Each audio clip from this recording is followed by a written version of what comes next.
साङ्गपदक्रमोपनिषदे गायन्ति यं सामगा ध्यानावस्थिततद्गतेन मनसा पश्यन्ति यं योगिनो यस्यान्तं न विदुःसुरा सुरगणा देवाय तस्मै नमः। देवाय तस्मै नमः। एतां विभूतियोगं च मम यो वेत्ति तत्त्वतः स अविकम्पेन योगेन युज्यते नात्र संशय। हम लोग अध्याय नंबर 10 पर हैं और श्लोक नंबर 8 पर चर्चा कर रहे हैं। सातवें श्लोक को हम पढ़ चुके, जिसमें संदर्भ सहित परमात्मा और संदर्भ रहित, संदर्भ सापेक्ष और संदर्भ निरपेक्ष, यदि अच्छी हिंदी में देखें तो इस तरह से बोल सकेंगे कि संदर्भ निरपेक्ष और संदर्भ सापेक्ष। संदर्भों के साथ भी परमात्मा को जानना चाहिए।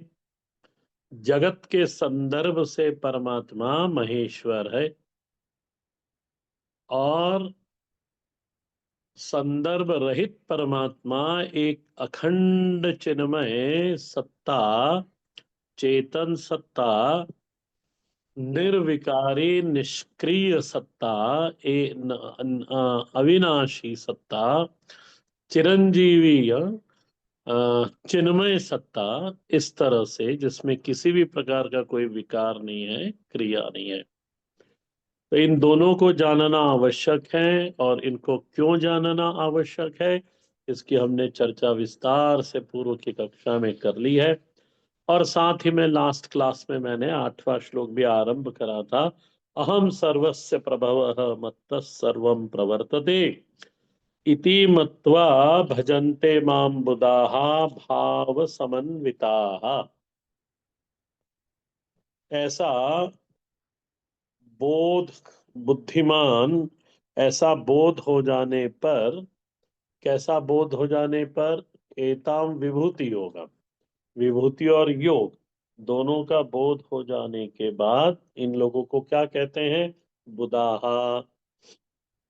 तो पूर्व की कक्षा में हमने ये पढ़ा था। बुदाहा, इसमें जो मूल पंक्ति है ना, मूल शब्द जो है वो दो हैं, मत्वा, माम मतवा। इस पे ध्यान रखना, माम मतवा, बुदाहा माम मतवा। 8वें श्लोक को देखना, 10वें अध्याय के प्रश्न उठता है यहां पर फिर, किम कुर्वन्ति तदा यदा मत्वा। ध्यान से समझना, किम कुर्वन्ति तदा यदा मत्वा। इस श्लोक में से जब हमने मूल पंक्ति निकाली बाहर, मम सॉरी माम मत्वा, बुदाहा माम मत्वा, उसके बाद प्रश्न उठता है इस श्लोक को आगे समझने के लिए कि किम कुर्वन्ति तदा यदा मत्वा, यदि ऐसा जान लिया तो फिर जानने वाला क्या करता है? तब भगवान बोलते हैं भजंती, बुधाहा माम भजन्ते। देखो, अब प्रश्न उठता है, कथम भजन्ते, कैसा भजन करते हैं? श्लोक को सामने रखना। तो उत्तर दिया भगवान ने, भाव समन्विता, भाव से जो भीगे हुए जो ज्ञानी लोग हैं, भाव से जो भरे हुए जो ज्ञानी हैं, बस वो मेरा भजन करते हैं। भाव समन्विता। उसके बाद आगे, किम मत्वा, आपको क्या मानते हैं वो लोग? मूल बात तो यही है कि आपके बारे में इन बुद्धिमान लोगों में, विद्वान लोगों में क्या मान्यता बने, क्या मानकर वो आपको भजन करते हैं। मूल बात यही है इसके अंदर। तभी उनका नाम बुधा पड़ेगा। भगवान बुधा इसलिए बोल रहे हैं ना कि मतवा, वो माम मतवा, मुझे जान गए। आपके बारे में उनकी क्या मान्यता है, आपके बारे में उनकी क्या प्रमा है? प्रमा समझ, क्या समझ है? प्रभु के बारे में मेरी प्रमा क्या है, यह मूल बात है इस श्लोक के अंदर। तो पूर्व की कक्षा क्लासों में आपने पढ़ा हुआ है, मानुषिम तनुमाश्रितम, 9वें अध्याय में पढ़ा है मैंने, कि क्या वो आपको मनुष्य तन पे आश्रित ऐसा एक मनुष्य ऐसा जानते हैं? यदि ये मान्यता है तो अबुदाहा बोलना पड़ेगा। अवजानन्ति माम मूढ़ा, वहां भगवान बोल चुके, मूढ़ बोलना पड़ेगा, अबुधा बोलना पड़ेगा। मैंने ये समझाना चाह रहे हैं यहाँ पर भगवान कि भजन से पहले एक घटना घटनी चाहिए। अच्छे से पढ़ना इसको। भजन शुरू होने के पहले एक घटना जीवन में घटनी चाहिए। किम मत्वा, क्या मानकर आपका वो भजन करते हैं, क्या जानकर वे आपका भजन करते हैं? तब भगवान आगे उत्तर देते हैं, अहम सर्वस्य प्रभवः मत्तः सर्वं प्रवर्तते इति। नीचे की पंक्ति देखना, अहम सर्वस्य, ऊपर की पंक्ति सॉरी, नीचे इति शब्द नीचे है। अहम सर्वस्य प्रभवः मत्तः सर्वं प्रवर्तते इति। प्रमा का यह स्वरूप होता है अर्जुन। क्या धारणा बनी? ध्यान देना, खूब श्रवण करने के बाद, खूब मनन करने के बाद, अच्छा, श्रवण किए हुए मनन किए हुए पर निनिध्यासन करने के बाद प्रमा बिल्कुल संशय विपर्य रहित हो गई।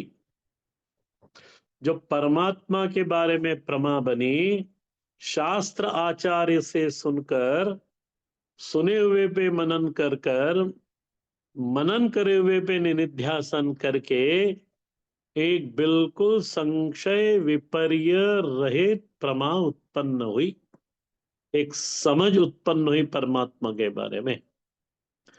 क्या है वो समझ? कि मैं ही समस्त जगत का प्रभव स्थान हूं। मैं ही यानी परमात्मा, परमात्मा ही इस जगत का प्रभव स्थान है। सर्वस्य प्रभवः अहम। बस बार बार यह वृत्ति बनती रहनी चाहिए कि परमात्मा ही इस जगत के प्रभव स्थान है। प्रमा ऐसी घनीभूत प्रमा बन जाए, ध्यान देना मेरे शब्दों पे, एक ऐसी घनीभूत प्रमा बन जाए कि एक तिनका भी आता है तो वहीं से आता है, फिर मनु भी आते हैं तो वहीं से आते हैं, महर्षि भी आएंगे तो वहीं से आते हैं।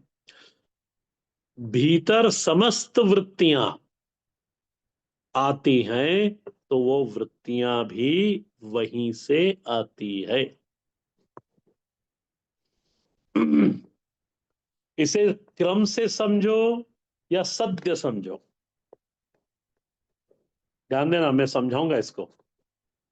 ये जो उत्पत्ति है वृत्ति की, तिनके की, मनु की, महर्षियों की, आप यदि इसको क्रम से समझो या सद्य, सद्य नहीं इमीडिएटली, सद्य माने परमात्मा ने संकल्प करा और सृष्टि बन गई, एक ये है सृष्टि की उत्पत्ति। और क्रम माने परमात्मा, फिर माया, फिर ब्रह्मा जी की उत्पत्ति, फिर उसमें से महतत्व निकले, महतत्व से अहंकार, माने एक के बाद एक की उत्पत्ति बताना, उसको कहते क्रम उत्पत्ति। पुराणों में दो तरह की सृष्टि का वर्णन है। देखो, ये दो प्रकार की सृष्टि का वर्णन क्यों है ऐसा पुराणों में? पुराण शास्त्र हैं। अधिकार भेद से, अधिकार भेद से दोनों जाननी चाहिए, जानना दोनों है। क्रमिक सृष्टि भी जानना है और सत्य सृष्टि भी जानना है। भागवत जी में दोनों है। मुक्ति भी दो प्रकार की, क्रम से मुक्ति है और सद्य मुक्ति है। वो इसलिए तो मैं क्या, अधिकार भेद से किसका अधिकार कितना है। कोई सत्य को समझने वाला है, कोई क्रम से समझने वाला है। किसकी आग्रह क्रम पे होता है, किसी का आग्रह सत्य पे होता है। तो क्रम में कार्य कारण का जो धरातल है इतना व्यवस्थित है कि कोई बुद्धि में शंका को स्थान नहीं होता।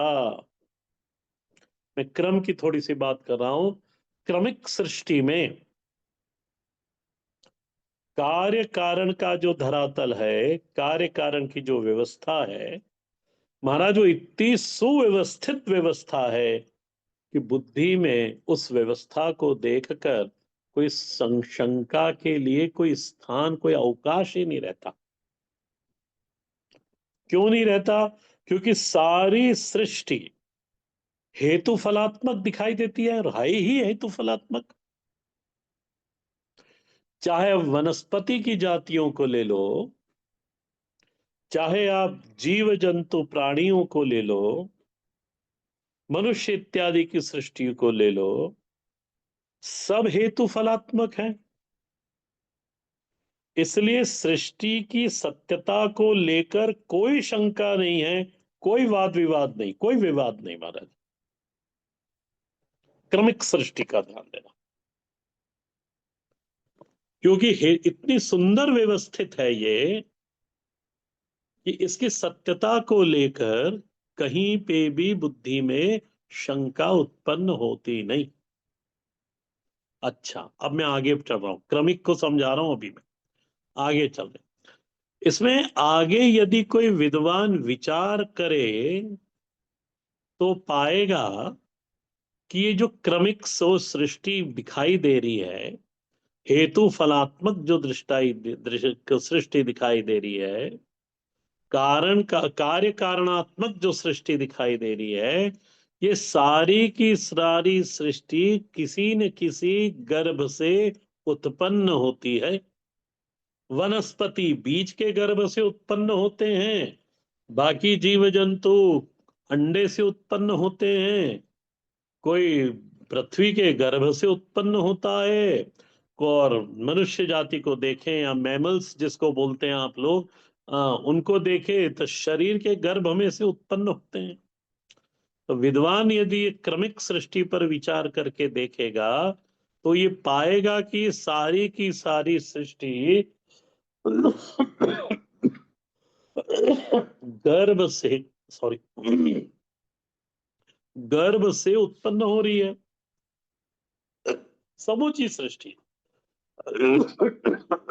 अच्छा, या प्रश्न करें कि गर्भ में आई कहां से, वो विद्वान फिर आगे प्रश्न कर सकता है कि ये गर्भ में कहां से आई। देखो, ये कार्य कारण से आगे बढ़ने की विधि है। ये कोई रासायनिक समीकरण तो है नहीं, रासायनिक समीकरण केमिकल रिएक्शन तो है नहीं है। गर्भ से लेकर, सॉरी, गर्भ से लेकर मृत्यु तक मन को देखो, स्वभाव को देखो, बुद्धि को देखो, मन के ह्रास विकास को देखो, बुद्धि के ह्रास विकास को देखो, हमारे स्वभाव में परिवर्तन को देखो। ये कहां से आया? इसका विद्वान को उत्तर तभी प्राप्त होगा जब वो कारण के पीछे जाकर विचार करेगा। उसको एक कदम पीछे जाना पड़ेगा, कारण के पीछे जाना पड़ेगा। कारण के आगे तो कार्य है, जो कि बिल्कुल व्यवस्थित है, सुव्यवस्थित है। कारण के आगे तो सभी व्यवस्थित है।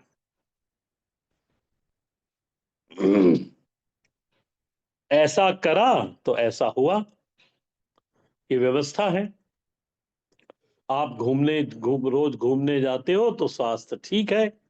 आपने ऐसा भोजन करा तो स्वास्थ्य गड़बड़ हो गया। ये दिखाई देता है कार्य कारणात्मक, हेतु फलात्मक। आप देखो, पूरी चिकित्सा पद्धति, मेडिकल साइंस कार्य कारण पर ही आश्रित है। ऐसा है तो ऐसा हो गया। पोल्यूशन ज्यादा है तो खांसी आती है। देखो, कार्य कारणात्मक है। शंका तो तब उत्पन्न होती है जब कारणानुसंधान होता है। जीव कहां से आया?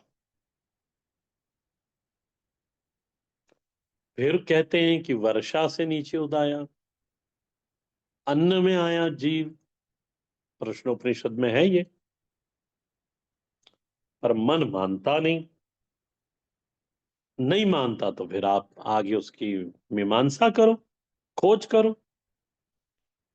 देखो, एक बिंदु तक तो क्रम बढ़िया दिखाई देता है, सुव्यवस्थित दिखाई देता है। इसके बाद एक एक बिंदु के बाद क्रम बुद्धि में पकड़ में नहीं आता। जीव गर्भ में आया, 9 महीने रहा, बढ़ा, ठीक है महाराज, ये बिल्कुल ठीक। तो ये आया कहां से?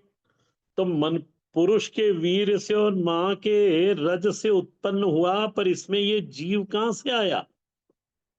ये तो रज और वीर्य है। तो फिर शास्त्र कहता है पानी से नीचे आया, अन्न से आया नीचे। बुद्धि पकड़ नहीं पाती उसको फिर। तो आप इस पे विचार करके देखना। आप सृष्टि की किसी भी चीज का कारण अनुसंधान कर लेना, आपको एक समय तक तो, एक बिंदु तक कार्य कारण बड़ा सुंदर दिखाई देगा। और फिर कार्य कारण हेतु फलात्मक कहीं पकड़ में आता नहीं। निर्णय क्या होना चाहिए? निर्णय क्या आना चाहिए कि सद्य सृष्टि हो या क्रमिक सृष्टि हो,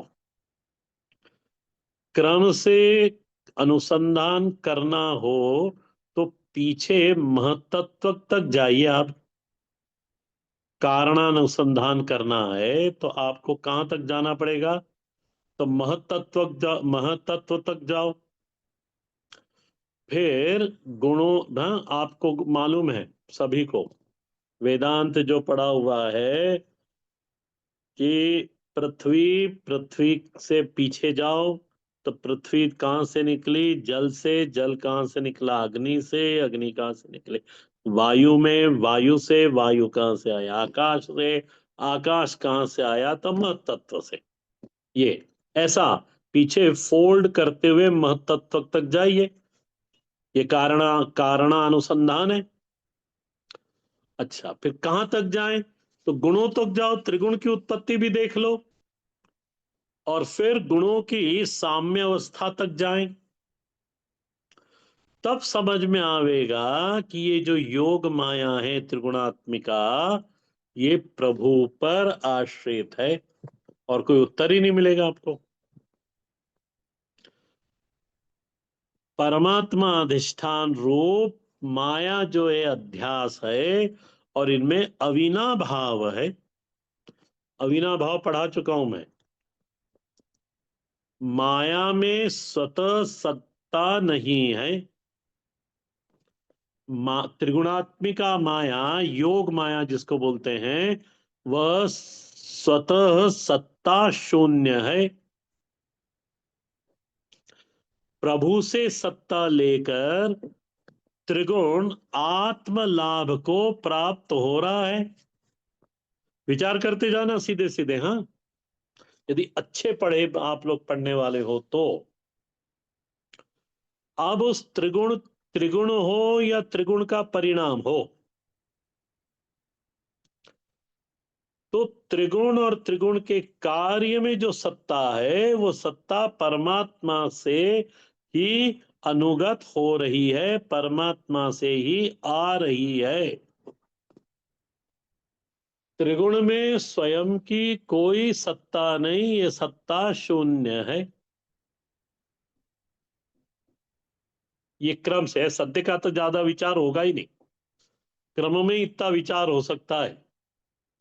सद्य तो इधर आपने मान लिया, परमात्मा ने संकल्प करा और सृष्टि सामने है महाराज, सारी व्यवस्थित सृष्टि सामने है। अब आप उसको क्रमिक भी मान सकते हो, तो इसलिए मैंने क्रम से आपको विचार करना बता दिया। अब ये जो विचार है, ये बोध जो है, ये बिल्कुल पक्का होना चाहिए, और इस बोध को परिपक्व करने के लिए भरपूर श्रवण चाहिए। और केवल श्रवण से काम नहीं चलेगा, फिर मनन चाहिए और निधिध्यासन भी चाहिए। उसी से महाराज ये जो बोध है ये पक्का होगा, योग और विभूति का। अहम सर्वस्य प्रभवः मत्त सर्वम प्रवर्तते। दो बातें बिल्कुल साफ होनी चाहिए हमारी बुद्धि पर। पहली है अहम सर्वस्य प्रभवः, पहली पंक्ति देखो, उसका अर्धांश देखो, अहम सर्वस्य प्रभवः। दूसरा, मत्त सर्वम प्रवर्तते। ध्यान देना, प्रभव शब्द उत्पत्ति का सूचक है और प्रवर्तते शब्द गति का सूचक है। एक अखंड चिन्मय सत्ता, सर्वात्मा भगवान ईश्वरो हरि, चाहे जो कह लो आप। जिस जिसने भागवत सुनी उसको याद आएगा, वहां पे परमात्मा के चार पर्यायवाची दिए हैं, सर्वात्मा भगवान ईश्वरो हरि, चाहे जो कह लो। अहम के इसको, इस अखंड चिन्मय सत्ता को आप, और श्लोक को देखना, अहम कहने से चेतनता का बोध होता है। उस एक कारण सत्ता में चेतनता का बोध कराने वाला शब्द कौन है? अहम। और इसलिए यहां अहम शब्द का प्रयोग है कि वह सत्ता कैसी है? चेतन सत्ता है। आई होप पकड़ में आया होगा। वापस से सुनना यदि नहीं पकड़ में आ गया होगा, और नहीं आप लोग तो विद्वान हो। अच्छा, अब इतना बोध हो गया, ये श्रवण से ही होगा, इसलिए कभी श्रवण में प्रमाद नहीं करना चाहिए। और श्रवण यदि परमात्मा ने भाग्य से दिया है, तो फिर हमें समय निकाल के मनन भी करना है और उसके ऊपर निधिध्यासन भी करना है। ये साधक का कर्तव्य है, साधक है मनुष्य मात्र का कर्तव्य, परम कर्तव्य यही है। अच्छा, आगे चलें। इस प्रकार जानकर क्या करते हैं? तो भगवान कहते भजनते। अब देखो, इतना समझ में यदि आपको आ गया हो तो द्वैत तो रहा नहीं।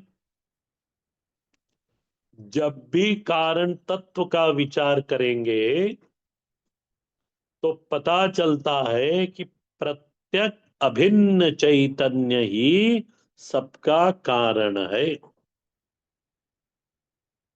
ये मैंने पढ़ा दिया है आपको, और मैं ये उम्मीद करता हूं इन शब्दों का अर्थ आपको मालूम है। ये एक शब्द है, हाँ, तीन नहीं है। प्रत्यक अभिन्न चेतन, भले ही अलग अलग तरह से लिखा जाए, पर ये एक शब्द है, प्रत्यक अभिन्न चेतन। समझ लो इसको। प्रत्यक यानी क्या? आखिरी में क है और नीचे हलंत है, प्रत्यक। प्रत्यक माने क्या? प्रत्यक यानी अनपाई स्वरूप, अनपायी स्वरूप। माने ये बस इतने दो शब्द की परिभाषा है।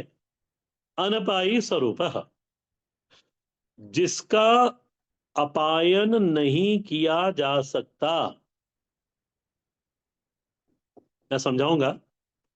जिसका अपायन, अपायन इन्हें हटा देना, जिसका अपायन नहीं किया जा सकता। क्यों नहीं किया जा सकता? क्योंकि वह तत्व अविनाशी है। उदाहरण के लिए, घट में जो मट्टी है वो अनपायी स्वरूप है। सरल शब्दों में देख लो, घट की, ये जो मट्टी है ये घट की आत्मा है, प्रत्यक अभिन्न है। घट नाम की कोई वस्तु नहीं, केवल और केवल मट्टी है। अच्छा, यदि इस मट्टी को हटा देंगे तो घट नाम की कोई वस्तु रहेगी नहीं। इसलिए कहा अनपायी स्वरूप। और सरल करें इसको, प्रत्यक यानी अंतर्यामी परमात्मा,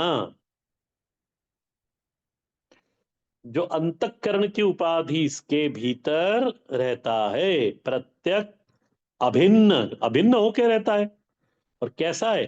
चेतन। तो मैंने शुरुआत करी थी, अब द्वैत तो रहा नहीं। जब भी कारण तत्व का विचार करेंगे तो पता चलता है कि प्रत्यक अभिन्न चेतन ही सबका कारण है। प्रत्यक अभिन्न चेतन ही सबका प्रभव है। प्रत्यक अभिन्न चेतन से ही सबकी प्रवृत्ति हुई है। मत्त सर्वम प्रवर्तते, देखो श्लोक पे, मत्त सर्वम प्रवर्तते। सर्व शब्द का अर्थ भगवान भाष्यकार बड़ा सुंदर लिखते हैं। सर्वम, भाष्य भाष्य होगा तो खोल लेना सामने, मैं पढ़ दे रहा हूं। भगवान कह रहे हैं, सर्व शब्द को पढ़ रहा हूं मैं। जगतः उत्पत्ति स्थिति नाश क्रिया फल उपभोग लक्षणम विक्रिया रूपम सर्वम जगत। बीच बीच में से कुछ शब्द हटाने पड़ेंगे आपको, तब ये परिभाषा बनेगी। मैं वापस पढ़ दे रहा हूं।